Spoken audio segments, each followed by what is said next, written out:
நம்ம மனசுக்கு திருப்தியா இருக்கும். ஏதாவது ஒரு நடந்துச்சுன்னா அது உடனே போன போடணும், இல்லைன்னா பக்கத்துல யாருக்கையாவது போகணும், உடச்சிடணும். உடச்சி முடிச்சுட்டாதான் நிம்மதியா இருக்கும். இல்லைன்னா நம்மளுக்கு அது நிம்மதியை கொடுக்காது. இருக்கா இல்லையாமா நம்ம இயல்பு வாழ்க்கையில? சின்ன பிள்ளைங்களுக்கு தெரியாது, நம்ம தாய்மார்கள் ரொம்ப ஃபாஸ்ட் மாதிரி ரொம்ப ஸ்பீடா இருக்கும்.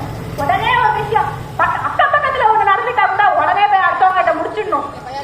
முடிச்சாதான் நம்மளுக்கு ஒரு நோய் சோறு இறங்கும். காரணம் பிள்ளைக்கு மாத்திரை போட்டாதான் உடம்பு சரியாகும். அதுக்காக அதட்டியாவது மாத்திரை சாப்பிட்டே ஆகும்னு சொல்லுவோமா இல்லையா? ஒரு சின்ன பிள்ளையா இருக்கிற பெரிய பிள்ளையா இருக்கிற மாத்திரை சாப்பிடறதுக்கு, என் பொண்ணே மாத்திரை சாப்பிடறதுக்கு ஊரே கூட்டம். மாத்திரை சாப்பிடணும்னா அவ்வளவு கஷ்டமா இருந்தாலும் அது செய்யணும்னு சொல்லுவோம்.